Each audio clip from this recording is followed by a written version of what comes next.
حضرت بریدہ رضی اللہ تعالیٰ عنہ سے روایت ہے کہ رسول اللہ صلی اللہ علیہ وسلم نے ایک آدمی کو ان الفاظ کے ساتھ دعا کرتے ہوئے سنا: اے اللہ، میں تجھ سے سوال کرتا ہوں کہ تو اللہ ہے، تیرے سوا کوئی معبود برحق نہیں، یکتا بے نیاز ہے، جس کی اولاد ہے نہ والدین اور نہ کوئی اس کا ہمسر ہے۔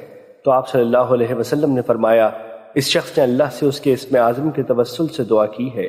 جب اس سے یعنی اسم اعظم کے ساتھ سوال کیا جاتا ہے تو وہ عطا فرماتا ہے، اور جب اس کے ساتھ دعا کی جاتی ہے تو وہ قبول فرماتا ہے۔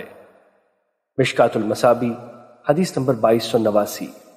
حضرت انس رضی اللہ تعالیٰ عنہ بیان کرتے ہیں، میں نبی صلی اللہ علیہ وسلم کے ساتھ مسجد میں بیٹھا ہوا تھا اور ایک آدمی نماز پڑھ رہا تھا۔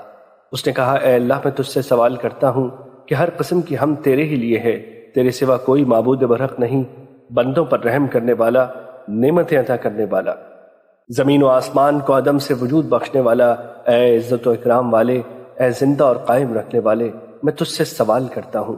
یہ سن کر نبی صلی اللہ علیہ وسلم نے فرمایا: اس بندے نے اللہ سے اس کے اسم اعظم کے ساتھ دعا کی ہے کہ جب اس کے ساتھ اس سے دعا کی جائے تو وہ قبول فرماتا ہے، اور جب اس کے ساتھ اس سے سوال کیا جائے تو وہ عطا کرتا ہے۔ مشکات المصابیح حدیث نمبر 2290۔ حضرت اسماء بنت یزید رضی اللہ تعالیٰ عنہ سے روایت ہے کہ نبی صلی اللہ علیہ وسلم نے فرمایا: اللہ کا اسم اعظم ان دو آیتوں میں ہے، اور سورہ آل عمران کے آغاز کی آیت الف لام میم اللہ لا الہ الا هو الحی القیوم۔ مشکات المصابیح حدیث نمبر 2291۔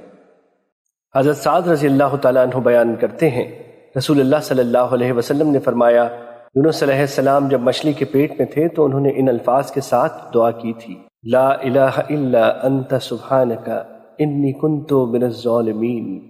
تیرے سوا کوئی معبود نہیں، تو پاک ہے، بے شک میں ہی ظالموں میں سے تھا۔